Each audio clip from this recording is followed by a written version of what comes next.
Yeah, we can see it. Great. All right.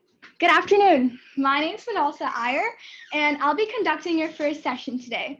We're so glad you're here. So let me go over an overview of what today's workshop will be like. So first, we'll be introducing ourselves and our team. Next, we'll start with some icebreaker questions that we would require you to either raise your hand or write your name in the chat box to any of your team members other than me, because I can't see the chat box right now. And later we'll let you guys unmute yourselves and introduce yourselves. We also strongly recommend that you ask any of your questions at any time to other hosts so that they can answer your questions immediately. So after the icebreaker, we'll start by showing a small demonstration of AI. Then we'll give you a brief overview of Python, which will be done by another team member, Sujay.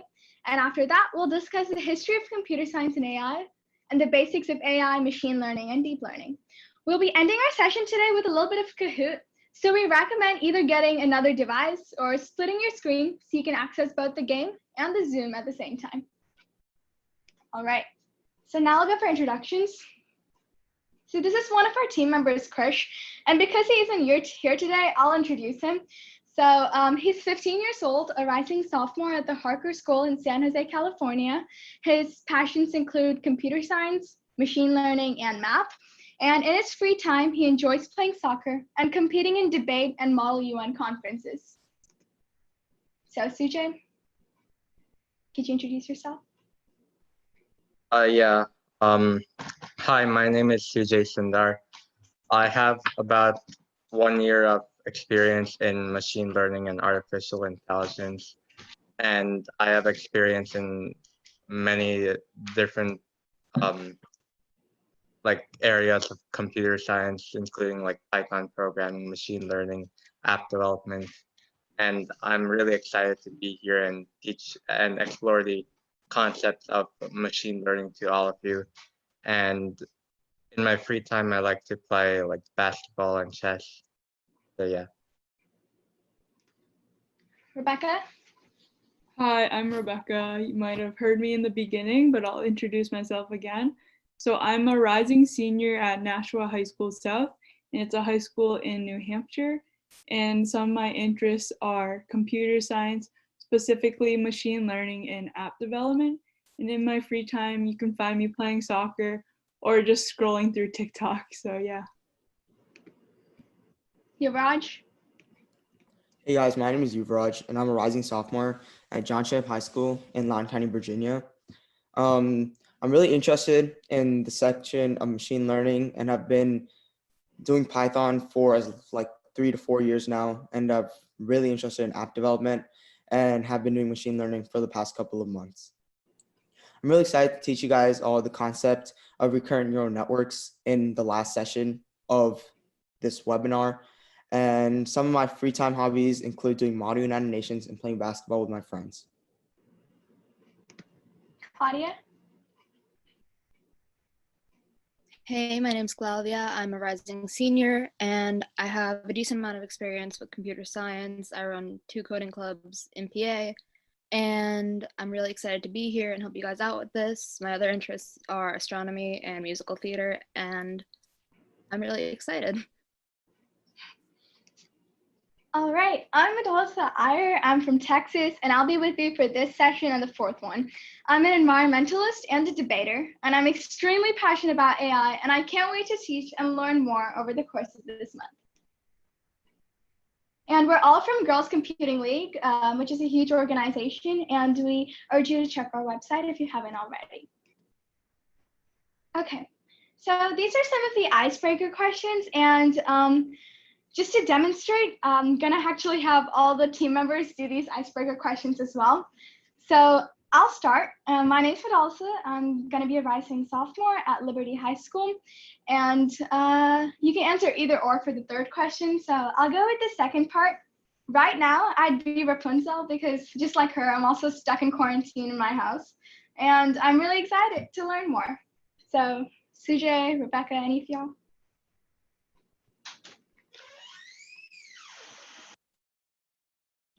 Yeah, I can go. So I'm Rebecca. I already said my school and grade.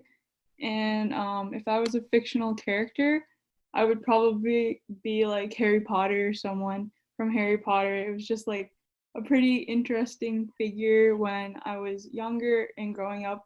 I always wanted to learn some magic and stuff like that. So yeah. Sujay? Hi, my name is CJ. I go to Jericho High School, and I'm currently rising sophomore. And if I were famous, I would probably be famous for technology and science or something of that sort. And yeah. Yuvraj? Hey, my name is Yuvraj, and I go to John Ship High School, and I'm also a rising sophomore. If I could be any fictional character, I'd probably be like Lightning McQueen from Cars, because I'm trying to like speed out of coronavirus. Okay, Claudia? All right, I'm Claudia. I'm going to be in 12th grade at Moravian Academy. And if I were famous, I'd either be famous for being on Broadway, which would be amazing, or, I mean, I'm going to intern at NASA in the fall, so it'd be awesome if I could be famous for finding life on other planets, but we'll see what happens. All right, so now we would like for all of you to either raise your hand or write your name in the chat so that one of our other hosts can call on you and let you all introduce yourselves. Also, we've gotten a question so far. So someone asked, is this a high school club run program? So actually, we're part of Girls Computing League, a nonprofit whose mission is to spread technology access to underrepresented minorities in STEM. And we have individual chapters across the US. And if you're interested in our mission or some of the events that we hold, I can send you the link in the chat to our website. But also, like Madalasa said, just start sending your introductions in the chat if you want to introduce yourselves, and we can call on you and you can unmute yourselves and introduce yourselves.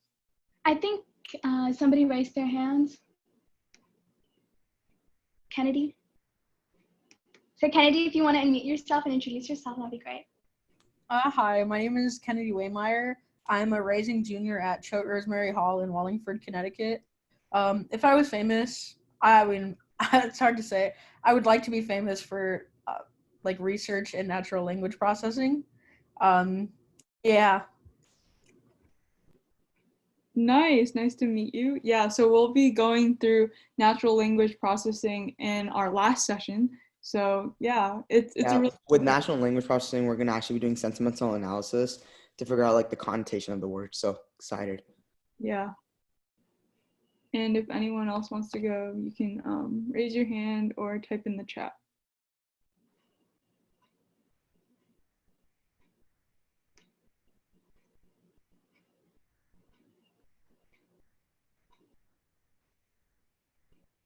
Or I guess, okay, so Davy raised your hand. So Davy, if you want to introduce yourself.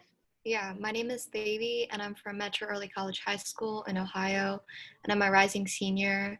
And if I could be any fictional character, I would be Katara from Avatar: The Last Airbender. Nice. Interesting. And also, Kavya, would you like to introduce yourself? Yes. Hello, everyone. I'm Kavya. I'm a rising high school freshman at Old Bridge High School, New Jersey. And if I were famous, I would like to be famous for something in artificial intelligence and machine learning. If you want me to be a bit more specific, probably about helping fight bias in algorithms. And I would like to help contribute to the solution to that problem. Yeah, that's great. That's a great question too. We're going to talk about weights and biases in the fourth session too, so. Yeah. Would Shritan like to introduce himself? Hi, my name is Shritan. I'm a rising freshman at Thomas Jefferson High School for Science and Technology in Virginia. And if I'm famous, I'd hope to be famous for something at the intersection of ML and medicine. And also, I run a tech and science blog called Tech Talkers, so you can search that up. That's cool. And yeah, medicine and machine learning, the intersection, it's a pretty hot topic. So yeah, that's great. And I've gotten a question. So is this going to be lectures or are we going to be doing hands-on material?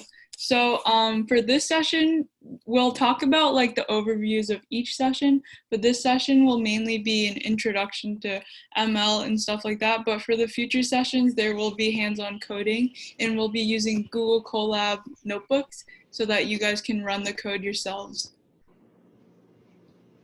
And these are great questions. So if you have any other questions, you can just chat, send a message in the chat, or you can raise your hand too.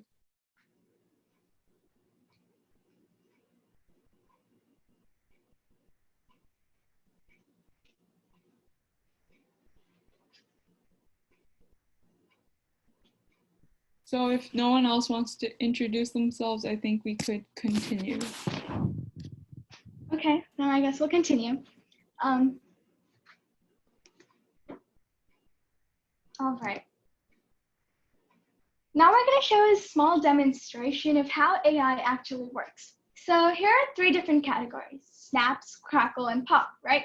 And I have all these different images. And if I ask you to assort these images into these categories, it's going to get a little difficult unless I tell you what these categories mean or I show you examples. So if I say the blue triangle goes into that, the first categories, and the blue circle goes there, and I continue showing these different shapes, and I ask you, for example, where does the blue quadrilateral go?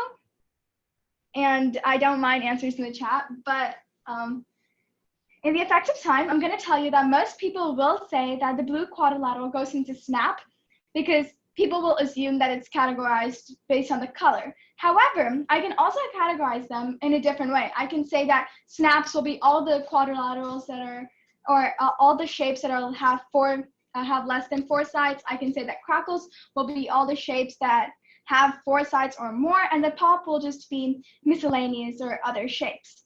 Now, the same way, we can only understand how this works if I gave you like tons of examples with a lot of repetition. AI works the same way. It becomes easier to see which shape belongs where, because that's how artificial intelligence understands and predicts through these repetitions. Now we're going to have a basic Python overview by one of our team members, Sujay. So Sujay, if you want to take over.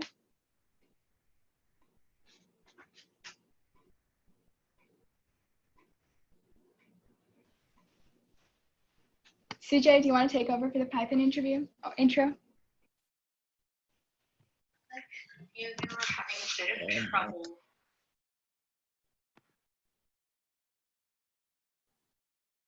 Sorry. Yeah. So I'm part of the Python programming team for GCL, Girls Computing League, and I would really urge you to watch the previous sessions of videos we've had on YouTube. It's on our Girls Computing League channel. But just to give an intro to basically what Python is, some different functions of Python, and what we're going to be covering during in this machine learning workshop. So Python is basically a multi-purpose programming language that was created in 1991 by Guido van Rossum. And many sites such as Google or Bing, they use Python for their search engines, and even Dropbox, Netflix, and all use it for they use machine learning to see customers' interest in movies. Netflix uses Python and Dropbox uses Python for cloud storage. So some basic functions of Python are print statements, and these print statements every programmer needs for machine learning. It basically prints an output from an input. So when you say print parentheses and then give 2 double quotation marks, I'll tell you what that is later on. Hello world, you get the output as hello world. And you can print really anything, like let's just say if you say if, so and so, like let's just say a variables are reserved memory locations to store values, and there are different kinds of variables such as ints, integers, floats, booleans, and strings. Integers are basically numbers like 1, 2, 3, 4, 5. Floats are numbers like 1.1, and they're basically decimal numbers, 1.1, 1.2, 3.4. Booleans are basically true and false statements. So basically it's like x is greater than 12 or x is less than 12. Those are two Boolean statements right there. And strings, as I said I would explain, are these double quotation marks. They're basically literal text which you input to get an output. So let's just say you have a variable as x. So if x is greater than 12, let's just say. So when you type in, then you print x. So if x is greater than 12, let's just say x is 15. All right. And when the computer recognizes that 15 is greater than 12, then it prints x for you. So when you run that program, it prints 15. But let's just say if you print, if your value is 14, if your value is 11, when it runs through that statement, it doesn't print 11 this time because 11 is not greater than 12. 11 is less than 12. So that brings us to our next set of important Python functions, which are conditional statements. And they're basically decision-making statements that act upon whether an output is true or false, like yes or no, like a Boolean expression. So in this case, the Boolean expression was x is greater than 12. So if x is greater than 12, then print x. So if we do this, then we can do this. But there's another conditional statement, which are else statements, and that's basically saying that we find an alternative to this. So if we do this, then we can do this. But if this doesn't work out, if x is not greater than 12, then we can find an alternative, meaning that else, we can give an else statement saying that print, let's just say, print a string, let's just say, value doesn't meet criteria or something like that, right? Another function we use are functions. So functions are blocks of code that can only be run when they're called. So when you call a function, you basically type in the function name. We're going to be going into detail on all of these in our session, but I'm just giving an intro. So when you call a function, we type in the function name, the parentheses, and any data we want to pass in to the function. So just if you can visualize it, we write like the def keyword, then our function name, parentheses, and then we pass in any parameters or data, which is basically data we pass into the function, so that when we call it, it'll print out the parameters we have asked it. So yeah, those are functions, and these we're going to be going, as I said, into detail in all of these in our sessions, in our Python programming sessions. Right now the list is full, so you won't be able to register. But do watch the recording because those are important if you want to like advance in this course. It's this course mainly covers the concepts of machine learning, but at the same time we're going to be incorporating many more coding aspects of machine learning into this workshop. And the last thing we're definitely going to be doing in machine learning are importing libraries. So there are many libraries in Python. In machine learning, there are even more libraries. Some of the libraries we're going to be using in this course, and you can just give a basic Google search on these libraries and see some of its functions. We're going to be using sklearn, SKLEARN. We're going to be using TensorFlow, Keras, and TensorFlow datasets. So those are some of the libraries we're going to be importing and using. And basically, by importing the libraries, we basically write import and the library name. So we don't cover this in our on our YouTube sessions, but we will definitely give like a basic Google search on how to import libraries and what functions they use, like sklearn or TensorFlow datasets, Keras.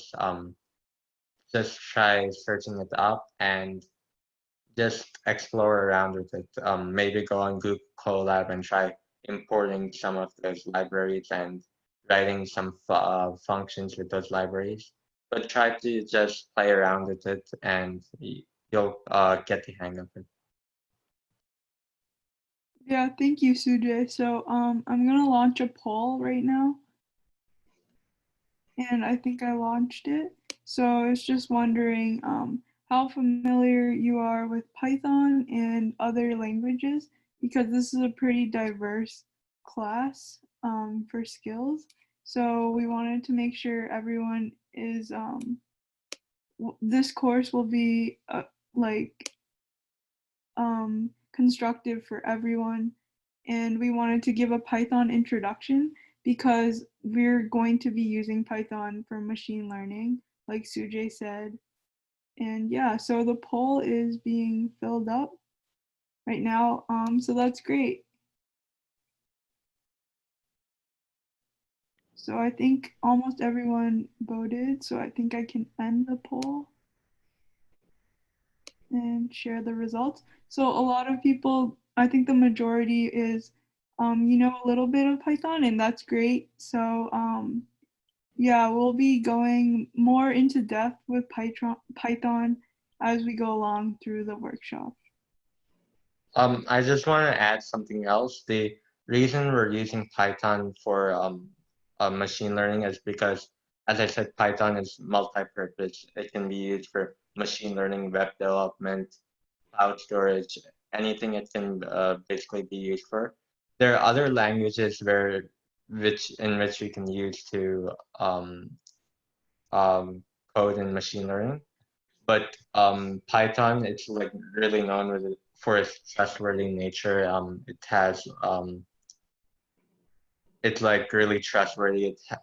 It simplifies all of its code into like small amounts instead of having to write like 1,000 lines of code in other different languages. So that's why we're basically using Python. So yeah.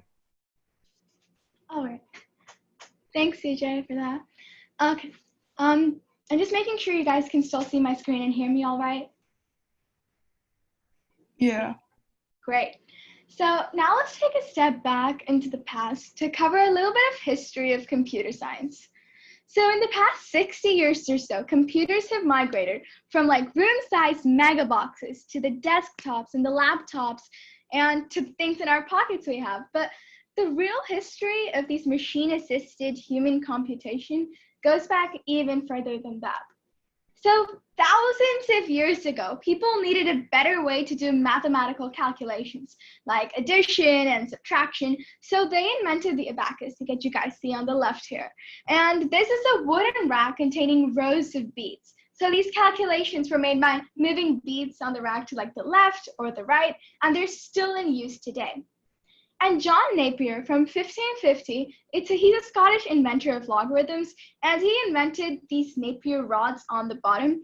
And this is used to simplify the task of multiplication. And in 1641, Blaise Pascal built a mechanical adding machine. So after that, calculations were required for ballistics during World War II, and that spurred the development of the electronic digital computer that you guys see here. But it took up a whole room size to just make that one computer. And then it was 1960 when computer science actually came into its own discipline. And the term computer science was coined by George Forsythe. He's a numerical analyst. And the first computer science department was formed at Purdue University in 1962. And 1980 is when we saw the rise of our personal computer, thanks to Steve Jobs over here, and the founders of Apple Computer. So before 1949, computers lacked a key prerequisite for intelligence. They couldn't really store commands. They could only execute them. So computers could do what they're told, but they couldn't remember exactly what they did. And computing was obviously extremely expensive. In early 1950s, the cost of leasing a computer for 1 month was $200,000. And I don't even have that much money in my bank account, so no. And now, of course, we've considerably grown to sleek laptops and the Chromebooks and the Apple Watches we have today. So the idea of inanimate objects coming to life as intelligent beings has been around for a really long time. The ancient Greeks had myths about robots, and Chinese and Egyptian engineers. The beginnings of modern AI can be traced to classical philosophers' attempts to describe human thinking as like a symbolic system. But AI wasn't founded until 1956 at Dartmouth, where the term artificial intelligence was coined. So I actually want you guys to like write in the chat box who you think the guy, or if you know who the guy on the left here is. And one of the team members can read out the answers they get.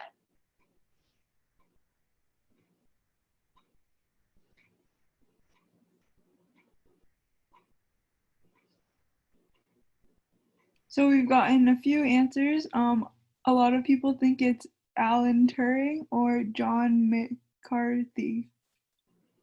All right. I'll let for a little bit more guess to go on, or maybe we could like do a poll. Could Rebecca do a poll? Yeah. Yeah, between like those two answers.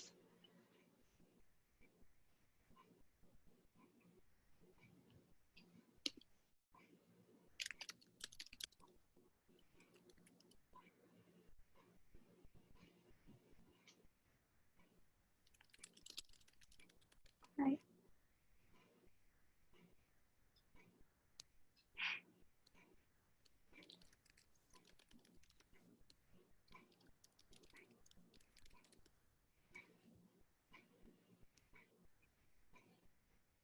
Okay, you can launch the poll, I think. All right. Or the second poll. Here, I got it. So you guys can like put in your guesses who you think it is.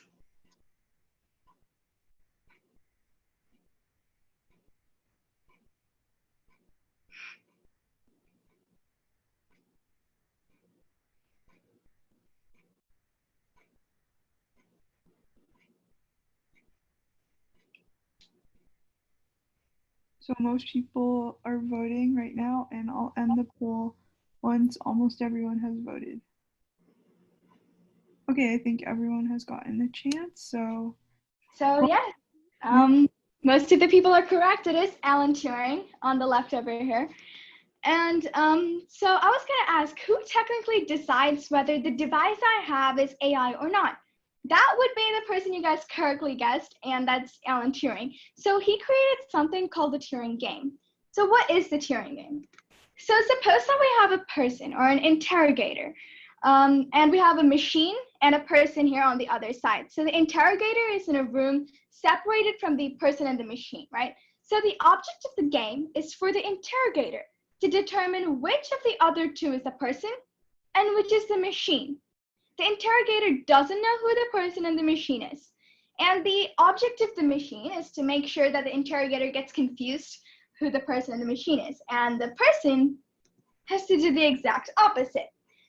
So Alan Turing predicted that there would be artificial intelligence so smart that they could play this imitation game so well that the average interrogator will not have more than a 70% chance of making the right identification after 5 minutes of questioning. So what exactly is this artificial intelligence? So artificial intelligence comprises of two words, artificial and intelligence. Artificial obviously refers to something which is made by humans or something that's non-natural. And intelligence means the ability to understand or think. A lot of people think that artificial intelligence is a system, but it's not really a system. AI is used in a system. So if I had to define artificial intelligence in common words, I'd say that it's a study of how to train your computers so that computers can do the things which right now humans do, but better. So machine learning is a subset of artificial intelligence as shown by this graphic on the computer. So machine learning is an application of artificial intelligence that provides the system the ability to automatically learn and improve from their experience. And deep learning, which is it's a smaller subset of machine learning, it uses neural networks, which we will learn more about in session 4, and it trains itself to perform tasks. So as I mentioned, artificial intelligence is the broader concept of machines being able to carry out tasks in a way that we would consider smart. So a big difference over here between artificial intelligence and machine learning is that the artificial intelligence aim is to increase chance of success and not accuracy. But machine learning doesn't really care about success. Its aim is to increase accuracy. And in artificial intelligence, the goal is to simulate natural intelligence to solve a complex problem. However, machine learning learns a lot from data. So, over here, this is a joke which kind of demonstrates how machine learning works. So if the interviewer asks, what's your biggest strength? And the robot says that he's an expert in machine learning. So the interviewer says, what's 6 plus 10? The robot answers 0. Then the interviewer says, no, it's 16. And the robot understands that the data point it's given was 16. So when the interviewer asks again what 10 plus 20 is, the robot replies that it's 16. And that's because that's the only data point it's given. So over here, this shows that machine learning learns a lot from the data that it's given. All right. So this is the difference between machine learning and deep learning.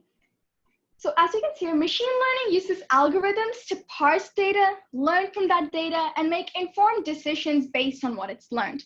Deep learning, they create algorithms in layers to create an artificial neural network that can learn and make intelligent decisions on its own. So let's imagine a little bit that you have a collection of these pictures of dogs and cats, right? So now I'm going to ask you to classify which one is a cat and which one is a dog. We can obviously do this because we know what cats and dogs look like. But I'm going to show you the solution on how a machine learning would do it and how a software with deep learning would do it. So let's start with machine learning. So to help the machine learning algorithm classify these images, according to these two categories, it needs to present the images first. And how machine learning does it is based on the availability of structured data, right? So we simply mark these animals based on cat and dog, and recognizing how they look and identifying it, they can further classify it into cat and dog. Now, deep learning, however, if you're asked to classify the same exact pictures, but in a deep learning format, it will give you a bunch of layers of neural networks that you'll have to go through, and then the neural network itself, with lots of data, can tell you that this is a cat, that's a dog, this is a cat, and that's a dog. So here are some common applications of machine learning and deep learning. Now, after I cover some major applications, I would actually like all of you to write about what you want to do in the future, and my team and I can explain how AI can be used within that. So first off, image recognition. So the most common application of machine learning is actually in image recognition. It's used to identify objects, people, places, digital images, etc. And then speech recognition is a process of converting voice instructions into text. And it's also called speech to text, which we have in our computers, or computer speak recognition. Siri, Alexa, the Google Home Mini, the normal things we have in our phones, they're also considered part of speech recognition and AI. And traffic. Traffic is also another main use thing that people use AI to predict. For example, in Google Maps, it can predict the traffic conditions, such as whether traffic is cleared, slow moving, or heavily congested with the help of 2 ways. So it uses real-time location of the vehicle from Google Map apps and sensors, and the average time has taken on the past days at the same time.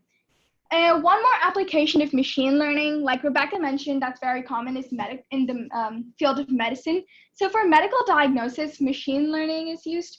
And with machine learning, medical technology, it's growing really fast, and it's able to build 3D models that can predict the exact position of like lesions in the brain, or like the gyrus or the sulci, and it helps us find brain tumors and other brain-related diseases easily.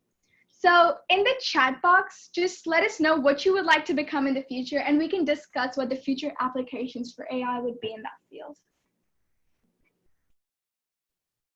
So someone in the chat said they would like to be like Regina Barzilay to decode old languages, and I think that's really cool. And also, one application of machine learning in languages is natural language processing. So how do we get machines to recognize human language and also represent human language so that a machine can be able to synthesize it and also say something that would make sense for us?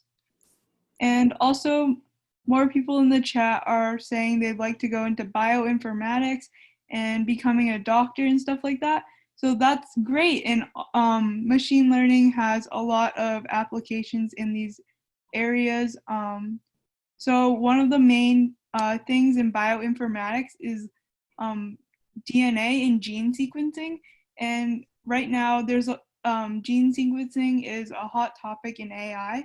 So if you guys are interested in that, you can always Google and stuff like that. And someone said web design. So actually a really unique application of machine learning and computer vision is getting computers to create HTML code, which is used to build websites. So if we have machines take in a picture of a table that is used for a website, we can create HTML tags to create the table. And that was a really cool application that I saw a few days ago. I just wanted to share. And also another application of machine learning for athletes is right now there's a lot of hype over human pose estimation. So how do we get the computer to recognize where body parts are located in a picture or a video stream? And then from that, we can calculate angles between different joints to measure whether a basketball player is shooting and releasing the basketball at the right angle and stuff like that. So it's not always applications of AI in STEM. AI has a lot of facets in other areas of life, such as athletics and stuff like that. So that's great. I also got some chat, and I figured out how to make my chat work. So a couple of people said they wanted to become a molecular biologist. So as you mentioned, of course, AI plays a huge role in biology. And somebody also mentioned a creative writer. And actually, AI can be used in writing because they help you like speed up your research. They can fact check you, and they can also eliminate the fake news that we find. So actually, Associated Press, they use AI to write thousands of sports reports. And yeah, so that's one of the other things that they mentioned. So any other job applications?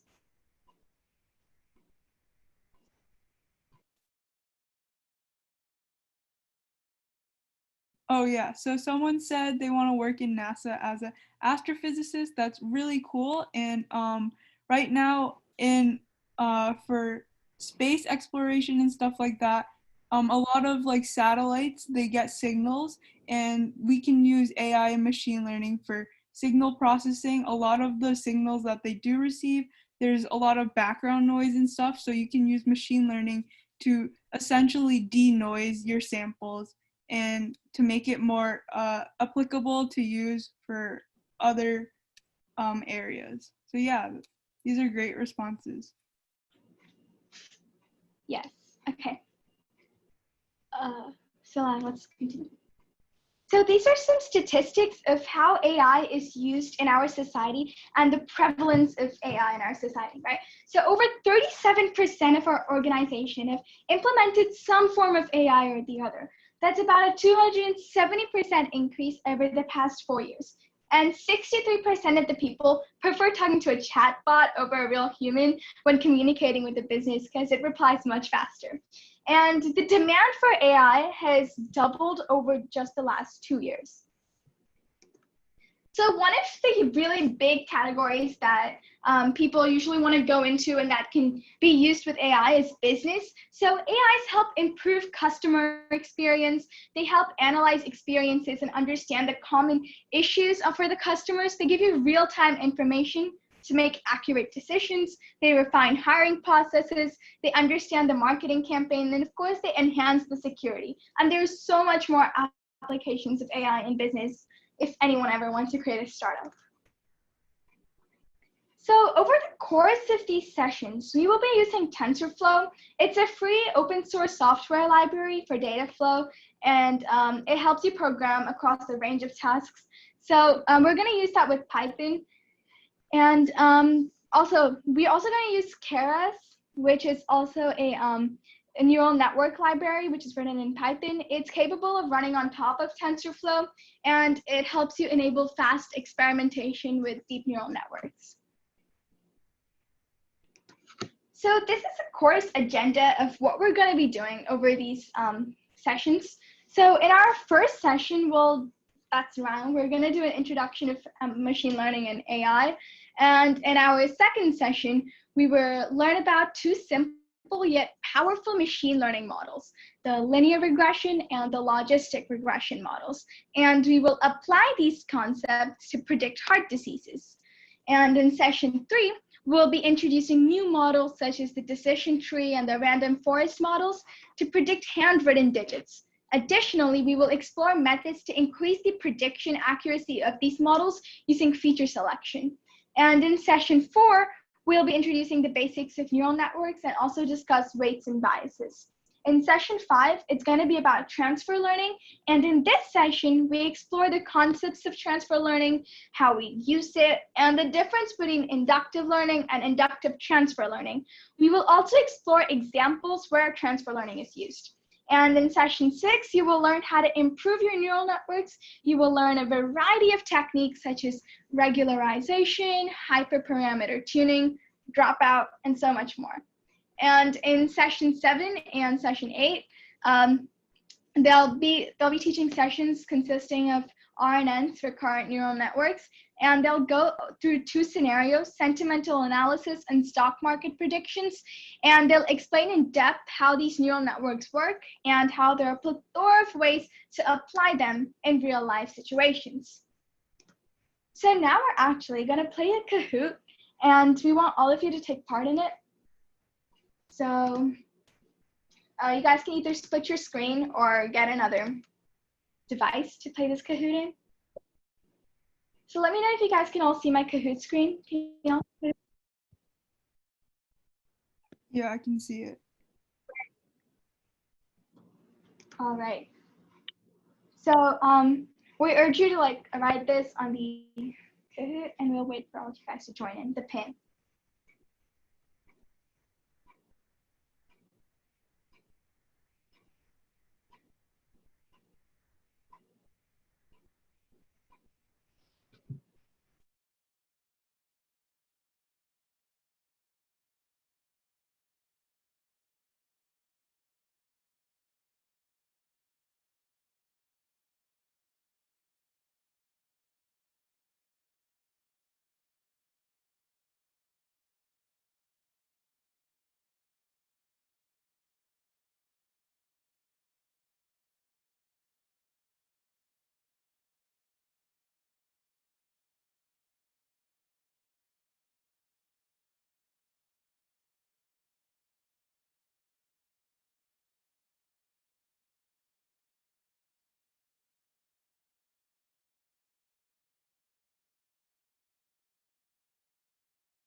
All right, we'll wait for a couple more for you to join in.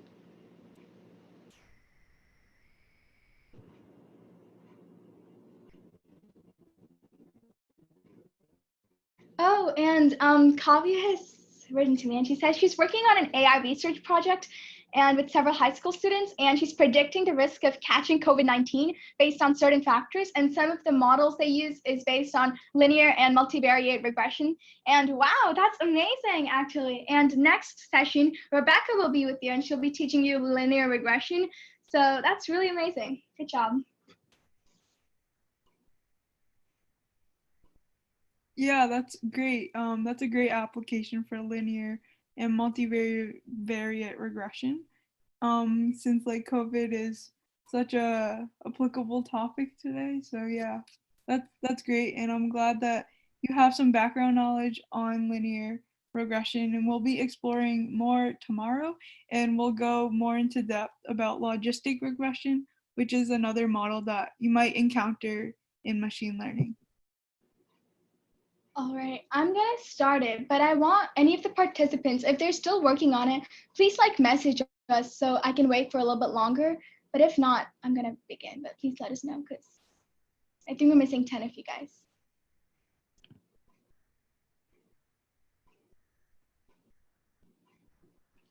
I'll give like a minute more.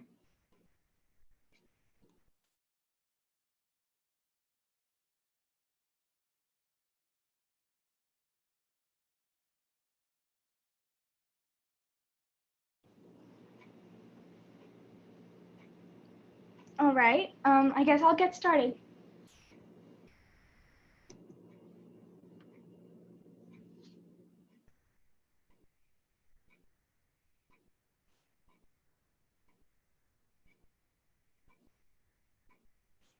I'm gonna shut my music.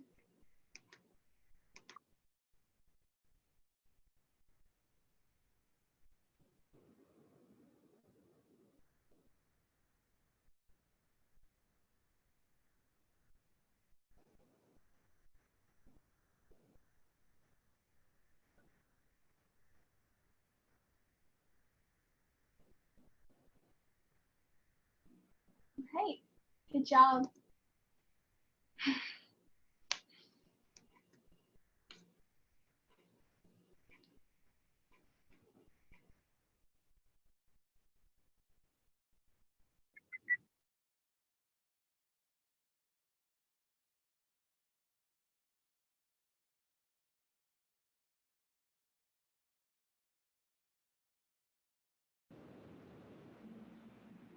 Okay. Also, this is a 30-question Kahoot, so just letting you know, and good job.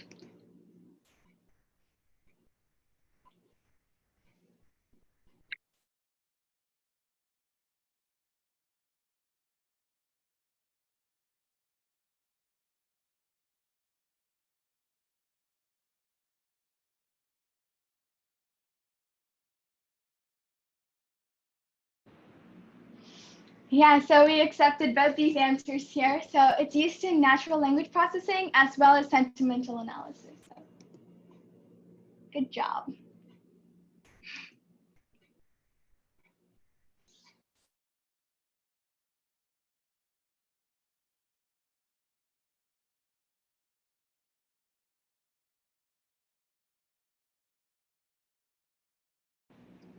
It's great. Yes, it's a programming language, and I happen to have spelled that wrong, so I'm sorry, but yeah.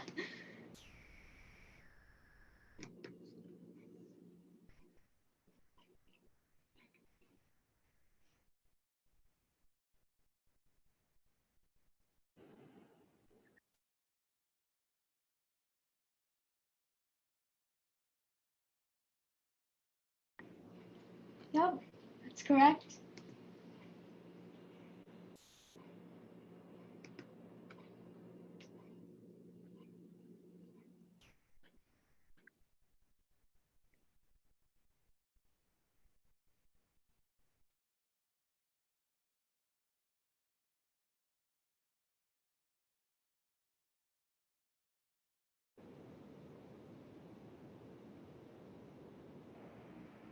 Right.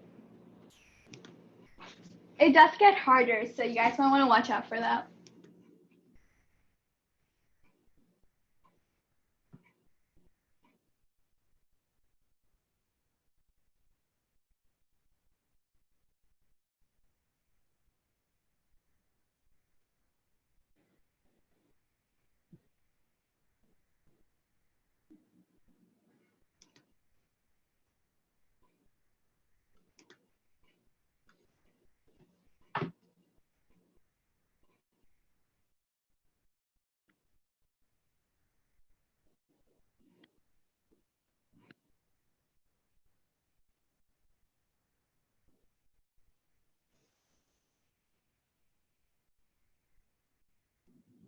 Great. So I guess Priya, Goat Junior, and Srithan is leading. Great. And Aditi and Tanya.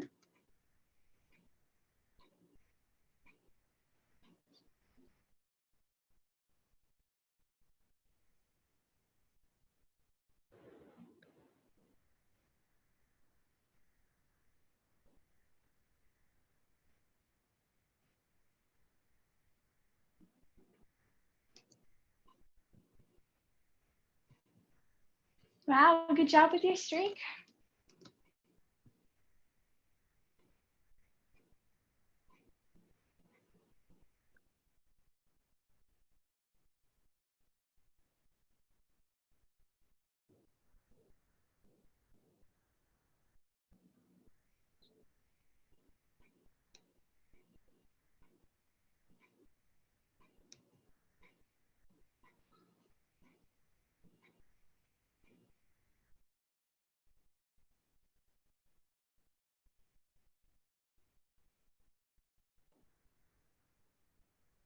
Yeah, so machine learning wants to increase accuracy, not success, and that's the exact opposite for artificial intelligence. So good job.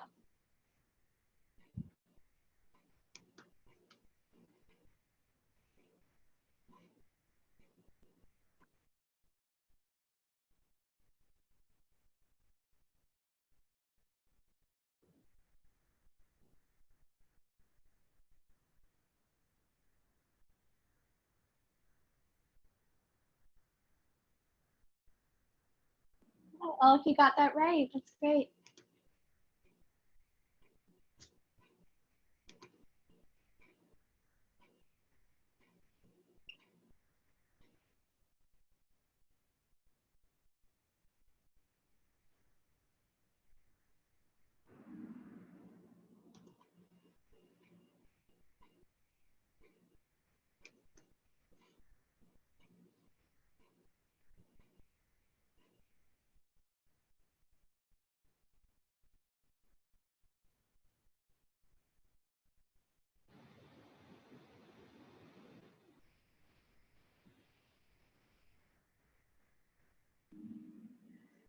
Machine learning uses a data set. So yeah.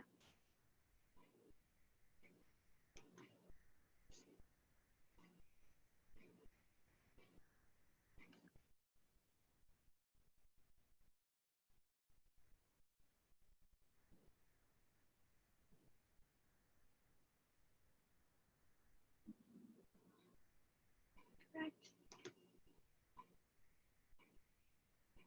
Wow, 15 correct answers. That is really good.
Yeah, it's great.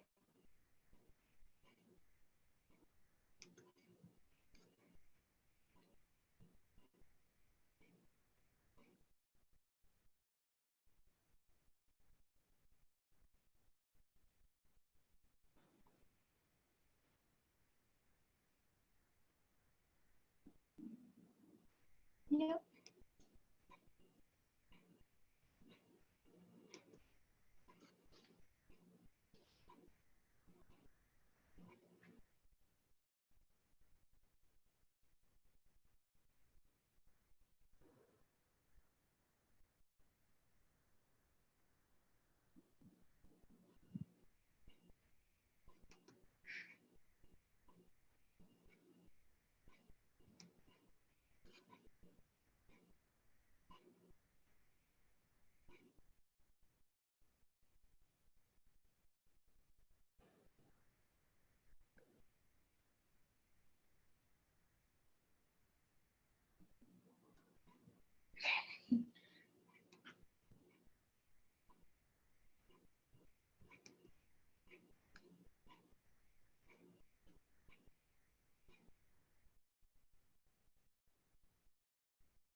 Yeah, I found that actually really cool because the first computer was powered by steam, and that's like the whole room-sized computer you saw there, powered by steam.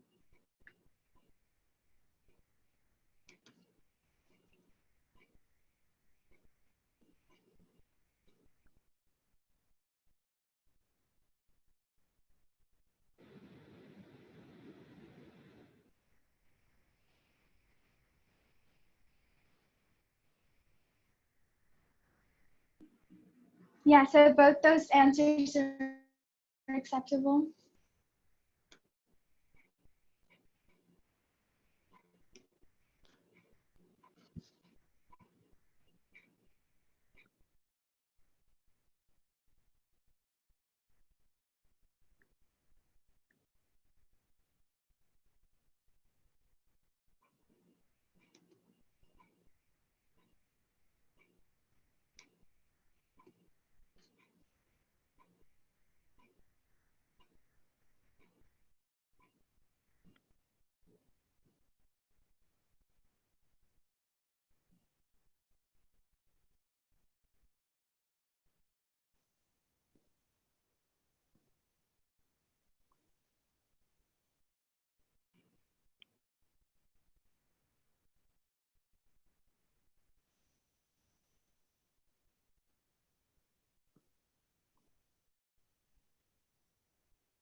Yeah, it's actually Ada Lovelace, who is a woman, and interesting fact, she didn't even attend school, and she's actually the first computer programmer.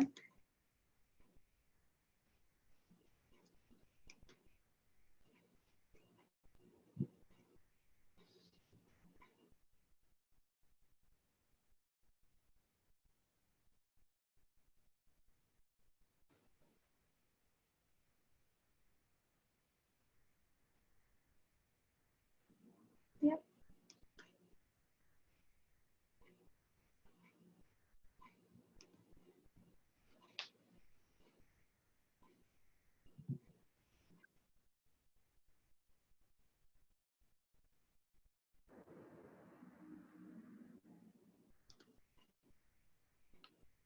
Aditi is leading, that's really cool.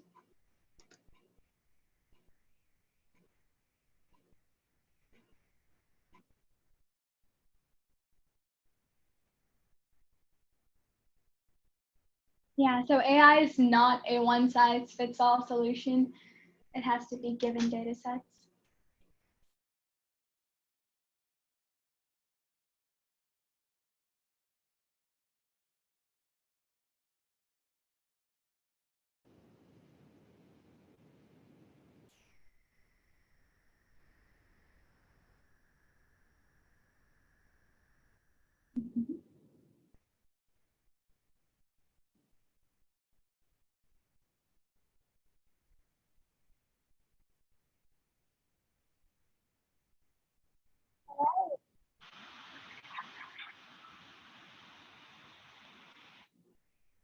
Okay, that's really cool. Congratulations to Aditi, Tanya, and Ravina. Yeah, congratulations to all three of you. That's really good.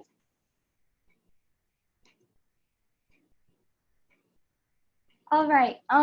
Now I'm gonna let Rebecca show a little bit of overview of Python. So Rebecca, if you want to take over. Yeah, so for those of you guys who aren't as experienced in Python, we're going to have a brief introduction of what Sujay was talking about and to help you get a little more familiar with Python. So let me share my screen. Can you guys all see my screen? Yeah, we can. So what you're looking at is a Jupyter notebook, and actually these have been very popular recently because this allows us to run Python code and re-execute it multiple times, and we can also save it and come back to it.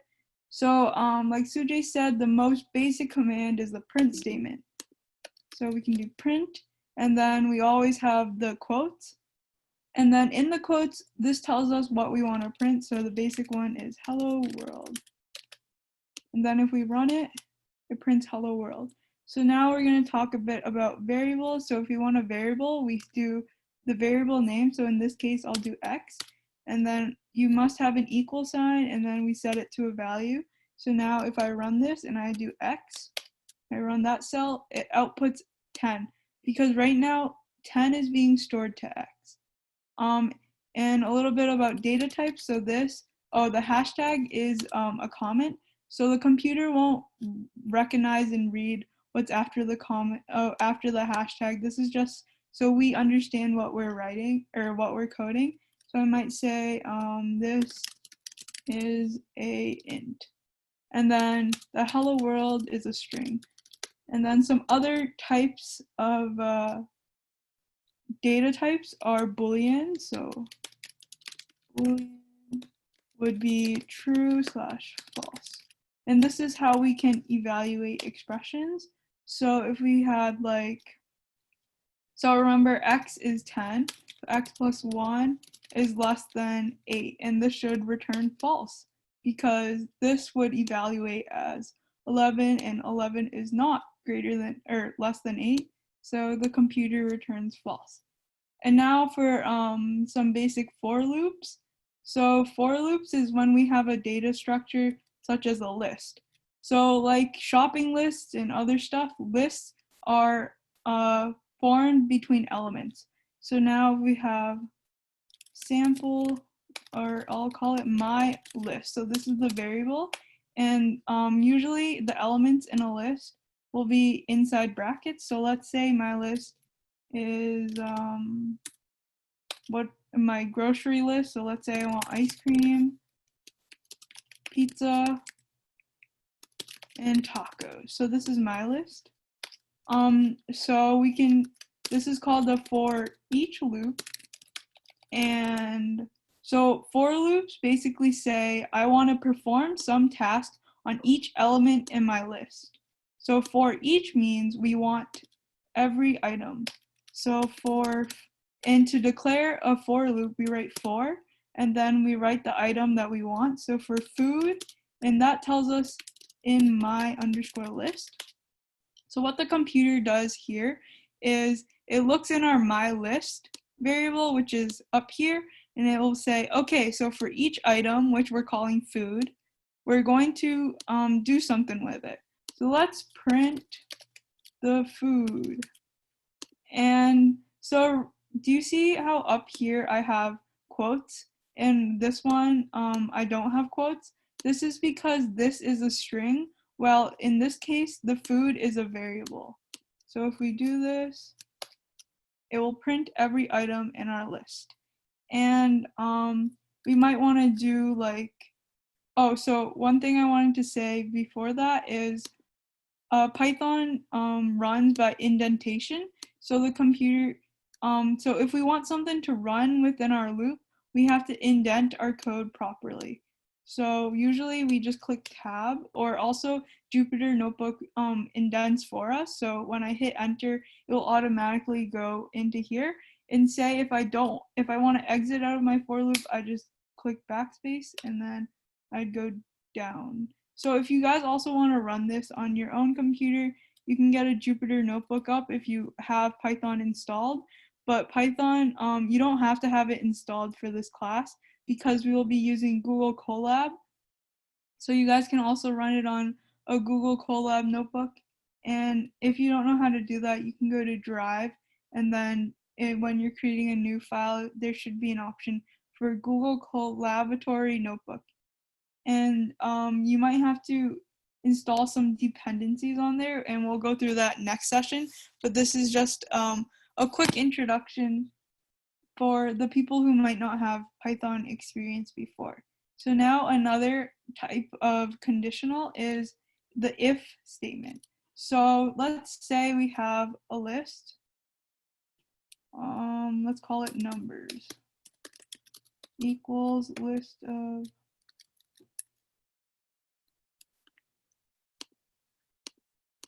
So let's say we want to sum all the even numbers in our list. So total equals 0, or let's say sum equals total sum equals 0, because right now we're at 0.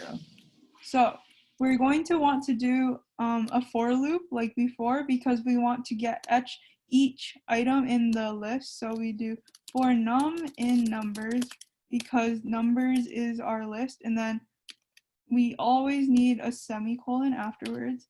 We're going to say if num modulo 2 is equal to 0. This is telling the computer, so the percentage sign means modulo, which means division. So if if the number is divisible by 2, it returns if our number is even, it means the modulo with 2 would be equal to 0. Then we want our computer to do something. So if the number is even, we want to add to the total sum our numbers. So we'll say total underscore sum equals, so we're going to want to add the number plus whatever total underscore sum is. And then if we run this, then we print the total sum. We get our sum is 12, which is when we add 2, 4, and 6. So all these commands are happening really easily, and the computer executes them really fast, which is why programming is a tool. So now I'm going to do an introduction to NumPy, which is a library commonly used in computer science and machine learning. So we're going to, NumPy is a library, so we're going to want to import it. So I already have NumPy installed on my computer. So if you don't, you might have to download it. And there's several ways to download it, but the easiest method is probably through an Anaconda environment. So if you already have that, you can just run this on your own. But if you don't, that's perfectly fine.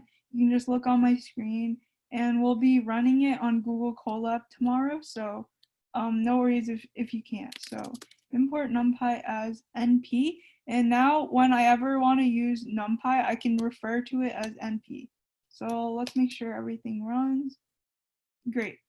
So NumPy it's basically allows us to work with dimension and arrays. So a lot of the data in machine learning, it will come in tables. Also, if you have any questions, you can type it in the chat.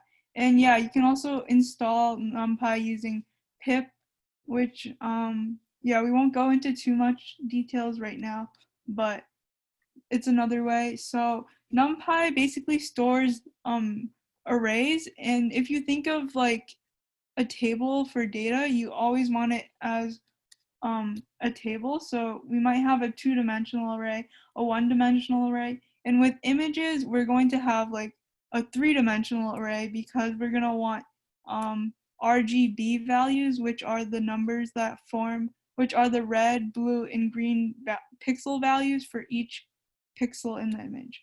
So if I have an array such as, so I'm going to call x equals mp dot nd array, and then I'll do 1, 2, 3. So now if I have x, oh, I didn't put the in type. So yeah, so now it has the values that I wanted, but also usually I like to do a range. So this creates an array between certain values. So if I pass in 0 to 10, and then so now we have the array from before, and we can also index into arrays, which is getting values from an array. So let's say we want the second number in our array. So say we want the 1.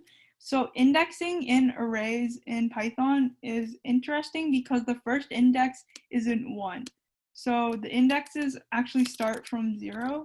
Indexes start from 0. So if we wanted our first index, we would do x. And to slice, we would do the brackets, and then we would tell the computer which value we want. So we want the second one. So if this is 0, then this would be 1, this would be 2, this would be 3, etc. So if we want the second value in a list, the index would actually be 1. So if we do that, it gets us 1. And also, let's say we don't know the length of an array, but we want the last value, then we can also use negative indexes. So in this case, the 9 would be -1, 8 would be -2, 7 would be -3, and all the way down. So if we wanted the last value, we can always just do -1. And then if we wanted, like, say, more than one value, if we wanted the first or the second to fourth value, we can use the same indexing as before. So we want to start at 1, but then we do the colon, and this tells the computer what value to go up to. So if we do 4 here, so the first one is inclusive, while the last value is exclusive. So it'll say, okay, what's the fourth value? Or yeah. So then if we sometimes we might if we do this and we don't pass in a value after the colon, it tells the computer to grab all the values afterwards. So if we do that, it will basically slice off the 0 in the beginning. So one thing about NumPy is that it allows you to store large dimensionality of arrays. So if we have a 2D array, let's do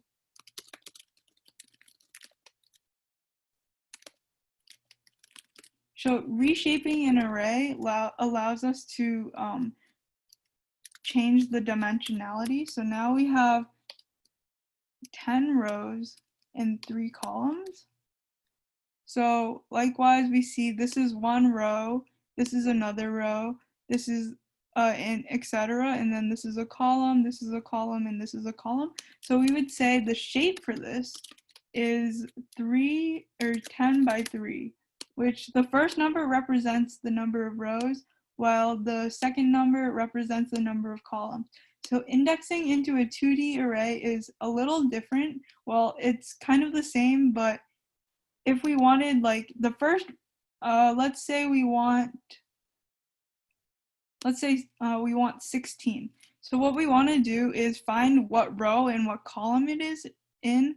So if you guys want to type your answer or what your guess for the row number would be, you guys can type it in the chat or raise your hand.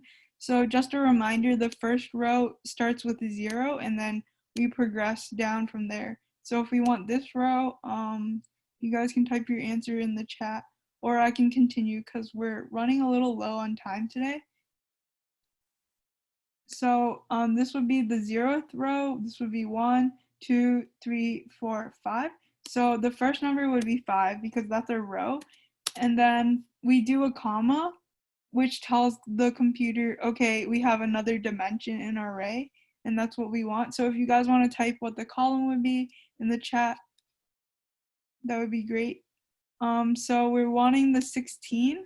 So remember that this would be the 0th column. So this would be the first. Great, I'm seeing it in the chat, so that's great. And that's how we get 16. So sometimes we want a whole row, or sometimes we want a whole column of data, because usually for the data that we'll work with tomorrow, each row will be an instance. So if we have like heart disease, each row would be a person, and each column would be like a feature of our data. So say this one would be like age, so the age of the person. And each row would be each person. So say this was me, this was Sujay, and so forth. My age would be 0, his would be 3, and obviously these are just made up numbers, but sometimes we want a whole column, so a whole feature. So sometimes we want to perform like data analysis to find like what's the mean of the first column. So sometimes we want the whole column, and to do that, we use the colon like before. So if we wanted the first column of each row, we would say, okay, we want every row, and since we first want to index by row, we will do the colon here. The colon means everything, and then comma, and then we will tell it the 0th column, which would be this. And then it returns it like this, so we're grabbing all these values. So if we wanted the first row of everything, what would be your guess as how we would index into it? It's similar, but we're just gonna wanna do something different because, oh, I'm seeing it in the chat. So yeah, that's great. So yeah, we're gonna switch it around and so we want the 0th row, which would be here, but for the columns, we want every column, which is why we do a colon here. And similarly, we can always grab like more than one values using here, and we can like make this pretty complex. So let's say we want 9, 10, 12, and 13. So what we want to do is we still want to see what rows we want. So since this is 0, this is 1, this is 2, this is 3, this is 4, we want rows 3 to 4, so we do 3 to 4. And then columns would be 0 and 1 because we want these two columns. And this should tell the computer, okay, oh.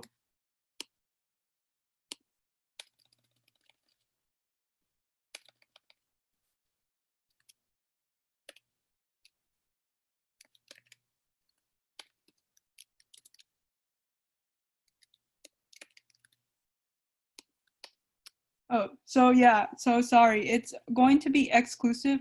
So what I did there was, since it's 0, 1, 2, 3, 4, 5, since it's exclusive, it means it won't pick up our last one. So when I did 4 before, the computer was like, okay, we don't want the 4th one. We're going to stop at the 3rd. So now I wanted to increment it by 1. So now it will say, okay, where's the 5th row? 1, 0, 1, 2, 3, 4, 5, and then it'll be like, okay, we have to go back 1. So that's what exclusive means versus inclusive. And now we can look into negative slicing. So like before, if we want like the last row, you guys can type your answer into the chat. So let's say we don't know how many rows we have. We can do -1, which tells the computer we're going to get the bottom row, and say we want all the columns because we want the whole row, then we're gonna do that. And now I have some more topics, but let me get my notes first.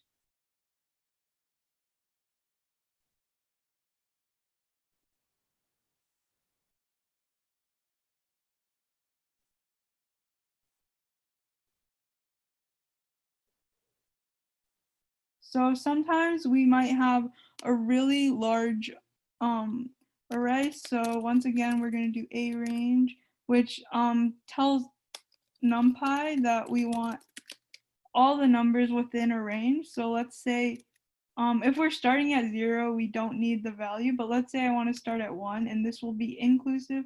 And let's say I want to end at 81, and then, or that's kind of large. Let's do 27. We're going to reshape this 3, 3. So in a 3 by 3 array, there's only 9 values. So if we add another comma here, it'll tell NumPy, okay, figure out the last dimension for our array. Oh, whoops. So we're going to want to start at 0 or end at 28 because once again, exclusive for the last one.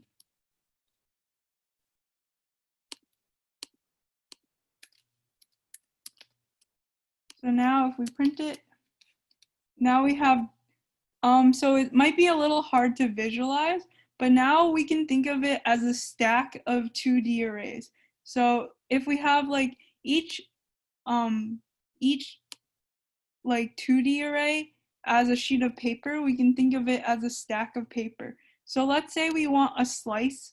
The first sheet of our paper, we're going to do, now instead of indexing by row and column, we're gonna want to index by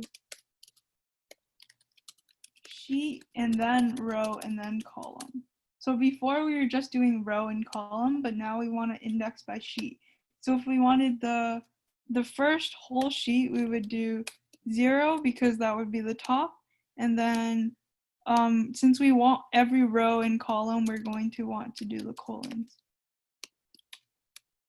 And that gets us back these. And if we wanted like a certain sheet or a certain value in a sheet, we can always be specific with these. And then lastly, if we wanted to reverse, so we have like an array like this and we wanted to switch it. So if we wanted 9, 8, 7, 6, 5, 4, 3, 2, 1, we would do y.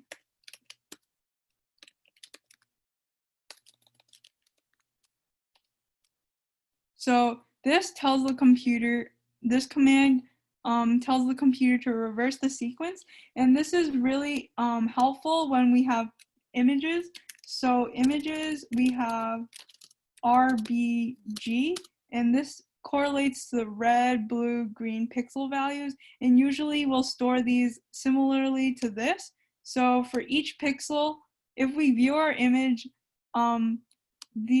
each element in every sheet, so the 0, 9, and 18, these could represent different pixel values for, or RBG values for each picture. So this could be the red, this could be the blue, and this could be like the green. So some computers, when we read in images, sometimes it will be BGR. So if we want to reverse this, we just use the image.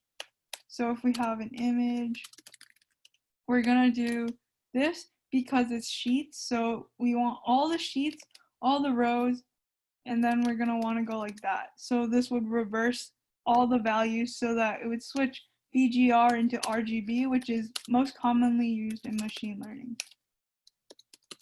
So if anyone has any questions, you can type it in the chat, or else our time is kind of running out today. I hope you guys learned something interesting about Python and NumPy. This was a really fast and quick introduction. So yeah, if you guys like are a little confused, I can like Sujay said, we had a Python programming workshop, so you guys can watch those on YouTube, or you can view Python Like You Mean It, which was written by Ryan Solaski, and I've worked with him before. He's great, and his website was he built it for high schoolers and middle schoolers and undergraduates. So it's a free resource to learn Python, and it's been used by over 100,000 people around the world. So it's a great resource, and there's practice problems and such. So there's and you'll learn something new by looking at it. Otherwise, I can stop my screen sharing, and yeah. So Madalasa, do you want to wrap things up? Yeah, sure. If you guys have any questions, please let us know in the chat or unmute yourselves. And I want to say thank you so much for joining. And we hope you're going to be with us for the next couple of sessions over this month, where we go deeper. Like, for example, tomorrow, I know Rebecca's going to cover linear and logistic regression. And we'll also be coding. So that'll be exciting. And yeah, so let us know if you have any questions. That's all. Thank you. Also, someone asked if we're going to be releasing the slides and the recording. So yes, we will be doing that. and we'll email it or we'll upload it to YouTube. We haven't figured it out yet, but once we do, we will get it out to you guys as soon as possible. So yeah, thank you guys for coming. And tomorrow we'll be learning about linear and logistic regression and predicting housing prices as well as heart disease. And someone asked, do you need to download anything? So no, we'll be using Google Colab, which is using Google servers, so you won't have to download anything to your own computer. We thought it would just be easier because there might be some installation problems. So yeah,